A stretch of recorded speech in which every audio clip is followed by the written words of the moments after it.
Hi everyone, welcome back to the channel. आज हम इस वीडियो में बात करेंगे ट्रेडिंग के बारे में। देखिए, अगर आप ट्रेडिंग करना चाहते हैं या आप ट्रेडिंग सीखना चाहते हैं तो ट्रेडिंग सीखने के लिए आपको कौन कौन से स्टेप फॉलो करनी पड़ेगी। मतलब अगर आप बिगनर्स हैं तो अगर आपको प्रॉफिटेबिलिटी ट्रेडर बनना है तो आपको क्या क्या सीखना पड़ेगा, क्या क्या आपको समझना पड़ेगा मार्केट में। तो इस वीडियो में आपको एक फुल रोड मैप बताऊंगी ट्रेडिंग के बारे में। तो आपको क्या करना है कि इस वीडियो को आखिरी तक जरूर देखना है। तो चलिए वीडियो को स्टार्ट करते हैं। देखिए, अगर आपको ट्रेडिंग में एक प्रॉफिटेबिलिटी ट्रेडर बनना है तो आपको 5 स्टेप फॉलो करनी पड़ेगी। अगर आप बिगिनर्स हैं, अभी आपसे कुछ नहीं आता, तो देखिए सबसे पहला ये है कि आपके पास पैसा होना चाहिए। अगर आप ट्रेडिंग सीखना चाहते हैं या ट्रेडिंग में अपना करियर बनाना चाहते हैं तो आपको पैसे की रिक्वायरमेंट रहेगी। और ट्रेडिंग ऐसा है कि जिसमें से पैसों की ज़रूरत ही है, पैसे से ही आप पैसा बना सकते हैं। और अगर आपके पास पैसे ही नहीं हैं तो सबसे पहले आप पैसे कमाने के बारे में सोचिए कि आपके पास पैसा कहाँ से आए जिससे आप ट्रेड करें। मतलब आपको एक इनकम सोर्स ढूंढना होगा जहाँ से आपके पास पैसा आए। ठीक है, स्टार्टिंग में अभी आपको पैसे की ज़रूरत रहेगी क्योंकि लॉस होंगे, स्टॉप लॉस कटेंगे, क्योंकि आपको मार्केट का एक्सपीरियंस ही नहीं रहेगा। तो क्या है कि आपके पास पैसे होने चाहिए। तो स्टार्टिंग में अगर आपके पास इनकम सोर्स नहीं है, पैसे ही नहीं हैं, तो सबसे पहले आपको क्या करना है कि आपको ये सोचना है कि पैसे आपके पास कहाँ से आएँ। क्या आप काम करें, जॉब करें, कुछ भी करें जिससे आपके पास पैसा आए, तो उसके हिसाब से आपको ट्रेड करना है। तो अब बात करते हैं दूसरे पॉइंट की। देखिए, दूसरे पॉइंट में आपको क्या करना है कि आपको एक डीमैट अकाउंट की रिक्वायरमेंट रहेगी। मतलब आपको एक डीमैट अकाउंट ओपन करना होगा जहां पास आप शेयर सेल और बाई कर सकते हैं या ऑप्शन बाई और सेल कर सकते हैं। तो आपको एक डीमैट अकाउंट ओपन करना होगा और आप ऐसे डीमैट अकाउंट ओपन कीजिए जहां पास ब्रोकरेज चार्ज कम लगे। तो आपको देखना होगा कि किस में से चार्जेस कम लग रहे हैं, चाहे वो एंजल वन हो, ग्रो हो, अपस्टॉक, धन हो, कोई सा भी हो। तो आप देख लीजिए सर्च करके, जिसमें से फीचर ज़्यादा हो, चार्जेस कम लगे, उसके हिसाब से आप एक अकाउंट ओपन कर सकते हैं। तो आपको एक अकाउंट ओपन करना है। अब बात करते हैं तीसरे पॉइंट की। देखिए, अगर आप ट्रेडिंग स्टार्ट कर रहे हैं तो आपको ऑप्शन ट्रेडिंग से स्टार्ट नहीं करना है। मतलब अगर आपको नॉलेज नहीं है मार्केट का बिल्कुल भी, तो आपको ऑप्शन ट्रेडिंग नहीं करनी है, क्योंकि ऑप्शन ट्रेडिंग में आपको बहुत ज़्यादा रिस्क देखने को मिलेगा। प्रॉफिट भी होने के चांसेस रहते हैं पर रिस्क आपको ज़्यादा देखने को मिलेगा, क्योंकि आप बिना नॉलेज के, बिना एक्सपीरियंस के ट्रेड करेंगे तब। ठीक है, तो आपको क्या करना है कि आपको ऑप्शन ट्रेडिंग को हटा देना है, मतलब साइड कर देना है। अभी आपको नहीं करना क्योंकि अभी आपके पास नॉलेज नहीं है। तो आपको क्या करना है कि आपको स्टॉक ट्रेडिंग करनी है। मतलब स्टॉक में आपको ट्रेड करना है स्टार्टिंग में, अगर आप बिगिनर हैं तब की बात है। ठीक है, तो आपको स्टॉक से ही ट्रेड करना है। जब आपको थोड़ा बहुत एक्सपीरियंस हो जाए तब आप ऑप्शन ट्रेडिंग कर लीजिए। और मैं तो ये कहती हूँ कि सबसे पहले आप पेपर पर ट्रेड कीजिए। मतलब आपको 15-20 दिन पेपर पर ट्रेड करना है। आपको देखना है कि मार्केट कैसे काम कर रही है, तो आपकी जो रियल कैपिटल है वो भी सेफ रहेगी। मतलब अगर आप पेपर पर ट्रेड करेंगे तो कुछ जितनी भी गलतियाँ होंगी आपके पेपर ट्रेड पर होंगी। तो अगर आप रियल मनी में ट्रेड करेंगे तो आपको उतनी ज़्यादा गलतियाँ नहीं होंगी। तो सबसे पहले मेरा ये कहने का मतलब है कि आप पेपर पर ट्रेड कीजिए। इसके बाद आपको कम कैपिटल में स्टॉक में ट्रेड करना है। इसके बाद अगर आपको मार्केट का एक्सपीरियंस हो जाए तो आप ऑप्शन ट्रेडिंग कर सकते हैं। तो अगर आपको पेपर ट्रेडिंग ऐप नहीं पता है तो पेपर ट्रेडिंग ऐप मैंने पिन कमेंट में नाम लिख दिया है, तो आप वहां से देख सकते हैं और उसे डाउनलोड करके आप पेपर ट्रेडिंग स्टार्ट कर सकते हैं। अब बात करते हैं चौथे पॉइंट की। देखिए, अगर आपको ट्रेडिंग सीखनी है या आपको ट्रेडिंग करनी है तो चार्ट का एनालिसिस करते हुए आना चाहिए। और अगर आपसे चार्ट का एनालिसिस करते नहीं आता तो आप ट्रेडिंग से पैसा कमा ही नहीं सकते। तो चार्ट के एनालिसिस के लिए आपको क्या क्या समझना पड़ेगा, इसमें हम इसी के बारे में बात करेंगे। तो देखिए, क्या होता है कि काफ़ी लोग आपको बोलते हुए मिलेंगे कि प्राइस एक्शन को फॉलो करो या इस स्ट्रेटजी को फॉलो करो, इतना प्रॉफिट हो गया। ठीक है, तो आपको किसी की बात नहीं सुननी है। सिंपली आपको हर एक चीज़ को फॉलो करना है। आपको किसी की एक स्ट्रैटेजी देखकर नहीं रहना है और आपको प्राइस एक्शन को ही फॉलो नहीं करना है। मतलब आप हर एक चीज़ को समझिए। इसलिए क्योंकि जब आप हर एक चीज़ को समझेंगे तो आपको मार्केट और भी बेटर तरीके से समझ में आएगी। फिर कोई भी कुछ बोलेगा तो आप तुरंत समझ जाएंगे कि ये यहाँ पास गलत बोल रहा है, ये यहाँ पास ये बोल रहा है। ठीक है, तो अभी अगर आपके पास नॉलेज नहीं है तो आपको सब सही लगेगा, पर जैसे ही आपको नॉलेज आ जाएगा तो आप बातों को पकड़ लेंगे कि यहाँ पास ये गलत बता रहा है, ये सही बता रहा है। ठीक है, तो मेरा ये कहना है कि आप हर एक चीज़ को समझो। पहले मुझे भी प्राइस एक्शन को ही बोला गया था कि प्राइस एक्शन फॉलो करो। मेरे बड़े भैया वो ट्रेडर हैं, तो उन्होंने कहा कि मार्केट में प्राइस एक्शन ज़्यादातर वर्क करती है। तब भी मैंने उनकी बात नहीं सुनी। मैंने हर एक चीज़ को समझा, मैंने सारे इंडिकेटर्स को समझा, सारे टूल्स को समझा, प्राइस एक्शन को समझा। क्यों समझा? क्योंकि मार्केट का मुझे एक्सपीरियंस लेना था, मार्केट को और बेटर तरीके से समझना था। तो इसलिए आपको क्या करना है कि आपको हर एक चीज़ देखनी है, पर ऐसा नहीं कि आप बेफालतू चीज़ों को देखने लगे। मैं आपको बताऊंगी कि आपको क्या क्या चीज़ें समझनी है। तो देखिए, आपको टेक्निकल एनालिसिस का आपने नाम सुना होगा और प्राइस एक्शन का सुना होगा, और टूल्स का यूज़ करते हैं और इंडिकेटर, यही चीज़ों का लोग यूज़ करते हैं। तो देखिए, प्राइस एक्शन में क्या क्या आता है सबसे पहले मैं वो बता दूँ, और टेक्निकल एनालिसिस का मतलब क्या होता है वो भी बता दूँ। तो देखिए, टेक्निकल एनालिसिस का मतलब होता है कि चार्ट को रीड करने के लिए जो भी आप यूज़ कर रहे हैं वो सब आ जाएगा टेक्निकल एनालिसिस में। ठीक है, और प्राइस एक्शन क्या होता है? तो देखिए, प्राइस एक्शन में आपको 4 ही चीज़ें समझनी पड़ेगी। प्राइस एक्शन में 4 ही चीज़ें आता है। तो देखिए, सबसे पहले सप्लाई एंड डिमांड को समझना होगा, और ट्रेंड को समझना होगा, कैंडल स्टिक और चार्ट पैटर्न हो गए, और सपोर्ट एंड रेजिस्टेंस, ये सब प्राइस एक्शन में आते हैं। अब टेक्निकल एनालिसिस में क्या आता है, अब मैं आपको वो भी बता दूं। तो देखिए, टेक्निकल एनालिसिस में ये सप्लाई एंड डिमांड, मतलब जो प्राइस एक्शन में आता है वो टेक्निकल एनालिसिस के भी अंदर आता है। तो आपको कंफ्यूज नहीं रहना, टेक्निकल एनालिसिस में हर एक चीज़ आ जाएगा। प्राइस एक्शन में इंडिकेटर का यूज़ नहीं करना होता है। ठीक है, तो देखिए, टेक्निकल एनालिसिस में आपको क्या क्या समझना पड़ेगा, इसको समझते हैं। तो देखिए, सबसे पहले आपको ट्रेंड को समझना होगा कि मार्केट का कौन सा ट्रेंड चल रहा है, मार्केट अप ट्रेंड में है या डाउन ट्रेंड में या साइडवेज में, तो आपको ट्रेंड को समझना होगा। दूसरा ये है कि आपको सपोर्ट एंड रेजिस्टेंस को समझना होगा कि मार्केट कहाँ सपोर्ट बना रही है, कहाँ रेजिस्टेंस बना रही है। और तीसरा, आपको कैंडल स्टिक की नॉलेज रखनी होगी। मैं कैंडल स्टिक की बात कर रही हूँ, मतलब कैंडल्स कैसे बनती हैं, कैसे ओपन क्लोज हाई लो ये होता है। इसके अलावा पैटर्न्स भी होते हैं, पर आपको बहुत कम बनते हुए दिखेंगे, पर आप उन्हें भी समझ लीजिए कि वो कहाँ पास वर्क करते हैं। और चौथा है कि आपको चार्ट पैटर्न को समझना होगा। देखिए, मार्केट में बहुत सारे पैटर्न बनते हैं, चार्ट पैटर्न भी बनते हैं, तो वो कैसे वर्क करते हैं, कहाँ पास आपको ट्रेड करना है, ये भी आपको समझना होगा चार्ट पैटर्न। ठीक है, तो चार्ट पैटर्न भी आप समझ लीजिए।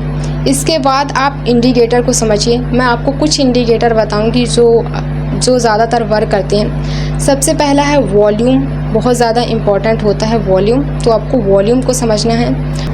दूसरा है RSI, मतलब आपको RSI इंडिकेटर की नॉलेज रखनी है।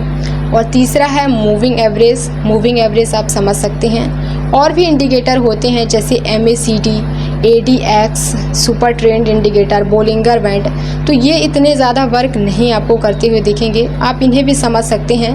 पर आपको 3 ही इंडिकेटर को ज़्यादा अच्छे से समझना है। सबसे पहला है वॉल्यूम, दूसरा है RSI और तीसरा है मूविंग एवरेज। तो 3 ही इंडिकेटर को आपको समझना है। इसके अलावा आपको टूल्स को भी समझना होगा, मतलब टूल्स को ड्रॉ करना आना चाहिए, जैसे ट्रेंड लाइन, फिबोनाची रिट्रेसमेंट कैसे वर्क करता है, तो ये भी आपको समझना पड़ेगा।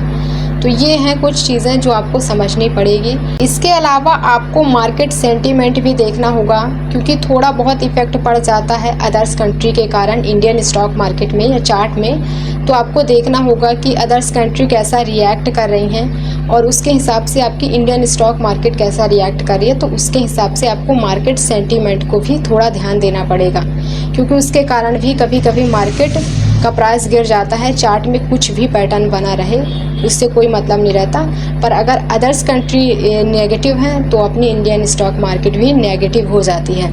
तो आपको क्या करना है कि आपको थोड़ा मार्केट सेंटीमेंट को भी देख के चलना है। तो अब आपको टेक्निकल एनालिसिस और मार्केट सेंटीमेंट दोनों को समझना होगा। देखिए, अगर आपने ये सब कुछ सीख लिया तो क्या आप एक प्रॉफिटेबिलिटी ट्रेडर बन जाएंगे? अभी नहीं, अभी आपको प्रॉफिटेबिलिटी ट्रेडर नहीं, ये तो अभी आपने सीखा है। इसके बाद आपको एक स्ट्रेटजी बनानी होगी। मतलब स्ट्रेटजी कैसे? देखिए, आपको ये देखना होगा कि इन चीज़ों को सीखने के बाद आपको क्या चीज़ें समझ में आ रही हैं, किस चीज़ में आप प्रॉफिट कर रहे हैं। मतलब देखिए, काफ़ी लोगों की स्ट्रैटेजी होती है मूविंग एवरेज की, और काफ़ी लोगों को मूविंग एवरेज बिल्कुल भी समझ नहीं आता। काफ़ी लोग ब्रेकआउट पर ट्रेड कर लेते हैं, काफ़ी लोगों को ब्रेकआउट ट्रेडिंग समझ में नहीं आती। तो आपको क्या देखना है कि आपको क्या चीज़ें समझ में आ रही हैं। क्या आपको वॉल्यूम समझ में आ रहा है, क्या आपको सपोर्ट एंड रेजिस्टेंस, मतलब जिसके हिसाब से आप प्रॉफिट कर लेते होंगे ट्रेडिंग में, उसके हिसाब से आपको लिख लेना है कि क्या क्या आपके लिए वर्क करता है। आपको चार्ट पैटर्न अच्छे समझ में आता है तो आप चार्ट पैटर्न के हिसाब से ही ट्रेड कीजिए। आपको ब्रेकआउट समझ में आता है तो आप ब्रेकआउट के हिसाब से ट्रेड कीजिए। तो आप अपनी खुद की स्ट्रैटेजी बनाइए कि आपको किन चीज़ों को फॉलो करना है, किन चीज़ों को आपको देखना है मार्केट में ट्रेड करने के लिए, तो वो आपको समझनी है। आप बात करते हैं 5वें पॉइंट की, और 5वां पॉइंट ही सबसे इम्पॉर्टेंट होता है, तो आपको 5वां पॉइंट तो ज़रूर देखना है। तो देखिए क्या है कि 5वां पॉइंट माइंड गेम, मतलब क्या होता है कि जब भी आपको प्रॉफिट होता है तो आप जल्दी एग्जिट कर देते हैं, जब भी आपको लॉस होगा तो आप होल्ड करते हैं। तो आपको डर और लालच को कैसे कंट्रोल करना है, क्योंकि लाइव मार्केट में बहुत सारे थॉट चलते हैं, मतलब ऊपर जाएगा नीचे जाएगा, लॉस हो रहा है प्रॉफिट हो रहा है, मतलब बहुत सारे थॉट होते हैं। तो आपको क्या करना है कि आपको इन थॉटों को कंट्रोल करना है और अपनी लाइफ को एक डिसिप्लिन के हिसाब से रखना है अगर आपको एक सक्सेसफुल ट्रेडर बनना है। तो सबसे इम्पॉर्टेंट क्या होता है, साइकोलॉजी। तो इसको समझना बहुत ज़्यादा इम्पॉर्टेंट होता है। तो क्या होता है कि सबसे पहले क्या है कि अगर आपको एक सक्सेसफुल ट्रेडर बनना है तो आपको क्या आना चाहिए, रिस्क मैनेजमेंट। मैं काफ़ी चीज़ें आपको नहीं बताऊंगी, सिर्फ वो चीज़ें बताऊंगी जो सक्सेसफुल ट्रेडर के लिए इम्पॉर्टेंट होता है। तो सबसे पहला क्या है, रिस्क मैनेजमेंट। मतलब आपके पास कितनी कैपिटल है, उसके हिसाब से आपको कितना रिस्क लेना है, कितनी क्वांटिटी आएगी, उसके हिसाब से आपको ट्रेड करना है। मतलब दुनिया का नहीं देखना आपको कि उसने 1 लाख या 1.5 लाख का प्रॉफिट किया। देखिए उनकी कैपिटल भी बहुत सारी लगी रहती है, क्या पता उनका 1 लाख का प्रॉफिट हुआ है, क्या पता स्टॉप लॉस 50,000 का लगा होगा। और हम 50,000 में ही आए हैं ट्रेड करने के लिए। तो ऐसा होता है। तो दुनिया का मस्त देखिए कि दुनिया के पास कितना पैसा है, आपको अपना देखना है कि आपके पास कितना पैसा है, और आपको ये ज़रूर रखना है कि ये पैसा लॉस ना हो। ठीक है। तो क्या है कि रिस्क मैनेजमेंट के हिसाब से आप दिन के 10 ट्रेड मत लीजिए। देखिए काफ़ी लोग बोलते हैं कि मैं दिन का 10 ट्रेड ले रही हूँ, 5 ट्रेड। तो देखिए 5 ट्रेड से कोई मतलब नहीं रहता। दिन का अगर आप एक ही ट्रेड ले रहे हो, वो भी रिस्क मैनेजमेंट के साथ सही जगह पर, तो मैं ये कह रही हूँ कि अगर आपने उसको कंसिस्टेंसी फॉलो कर लिया तो आप एक दिन प्रॉफिटेबिलिटी ट्रेडर ज़रूर बनेंगे। पर अगर आप 3-4 ट्रेड ले रहे हैं, आपने स्टॉप लॉस ही नहीं लगाया, तो मैं इतना कह रही हूँ कि आपका एक दिन बहुत ज़्यादा लॉस हो जाएगा, फिर आप मार्केट को बहुत गंदा बोलोगे।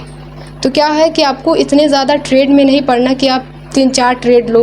आप 3-4 ट्रेड मत लो, पर आप एक ट्रेड लो। एक ट्रेड भी बहुत अच्छे तरीके से आपको लेना है, मतलब कितनी क्वांटिटी आ रही है, कितना आपको स्टॉप लॉस लगाना है, कहाँ पास आपको लेना है। आप चार्ट देखते रहो, पर आपको ट्रेड उसी जगह पर लेना है जब आपको कॉन्फिडेंस रहे कि यहाँ आपका प्राइस बढ़ सकता है, मतलब प्रॉफिट हो सकता है। तो आपको क्या करना है कि आपको रिस्क मैनेजमेंट करना है। मतलब जितनी भी आपके पास कैपिटल है, 10,000 है, 50,000 है, 60,000 है, 30,000 है, कितनी भी है, तो उसके हिसाब से आपको कितने पॉइंट का रिस्क लेकर चलना है वन ट्रेड में, उसके हिसाब से आपको ट्रेड करना है। तो पहला क्या है कि आपको रिस्क मैनेजमेंट को ध्यान देना है, और दूसरा है डिसिप्लिन। देखिए अगर आपको प्रॉफिटेबिलिटी ट्रेडर बनना है तो 2 पॉइंट को आपको ध्यान रखना होगा। सबसे पहला रिस्क मैनेजमेंट, दूसरा है डिसिप्लिन।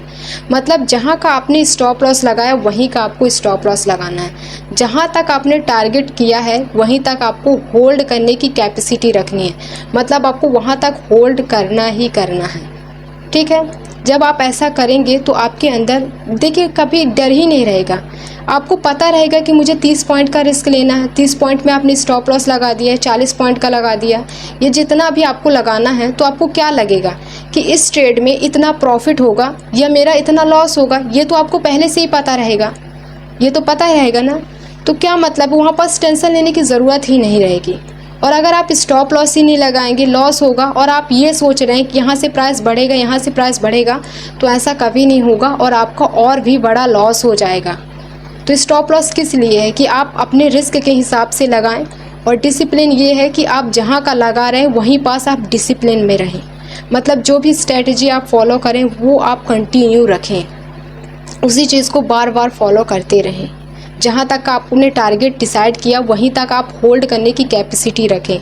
तो आपको क्या करना है, अगर आपको प्रॉफिटेबिलिटी ट्रेडर बनना है तो आपको बहुत सारी चीज़ें फॉलो नहीं करनी है, सिर्फ आपको रिस्क मैनेजमेंट फॉलो करना है और आपको एक डिसिप्लिन में रहना है। और जब भी आप ट्रेड करें तो आपका टारगेट डिफाइन हो जाना चाहिए कि कहाँ पास आपको टारगेट लेकर चलना है और कहाँ पास आपको स्टॉप लॉस लगाना है। क्योंकि काफ़ी लोग ऐसे होते हैं कि एंट्री ले लेते हैं, उन्हें स्टॉप लॉस का पता ही नहीं रहता कि उन्हें कहाँ लगाना है और टारगेट भी पता नहीं रहता कि उन्हें कहाँ तक जाना है। देखिए, अगर आप ऐसी बस में बैठे हैं जहाँ आपको पता ही नहीं कि उतरना कहाँ है तो आप उतरेंगे कहाँ। तो आपको पता होना चाहिए ना कि यहाँ तक मेरा टारगेट है, मतलब मुझे यहाँ तक जाना है। अगर बस वहाँ तक चली गई है तो उतर जाइए, अगर नहीं गई है तो क्या है कि अब अगर आपने पीछे स्टॉप लॉस लगा तो अब वो हिट होगा, नहीं तो एग्जिट कर दीजिए। तो आपको क्या करना है कि आपको टारगेट और एंट्री और स्टॉप लॉस ये ज़रूर लगाना है। तो इस प्रकार से आपको समझना है, मतलब आपको ट्रेडिंग में इन चीज़ों को फॉलो करना ही पड़ेगा अगर आपको एक प्रॉफिटेबिलिटी ट्रेडर बनना है। तो देखिए, इस वीडियो में मैंने आपको फुल रोड मैप बता दिया है। अगर आप बिगिनर से एक प्रॉफिटेबिलिटी ट्रेडर बनने जा रहे हैं तो आपको इन स्टेप को फॉलो करना पड़ेगा, ठीक है। अगर आपको वीडियो अच्छी लगी हो तो लाइक ज़रूर कर दीजिएगा और चैनल को सब्सक्राइब नहीं किया तो चैनल को सब्सक्राइब कर सकते हैं और कमेंट में अपनी राय ज़रूर बता सकते हैं। और मिलते हैं नेक्स्ट वीडियो के साथ। जय हिंद।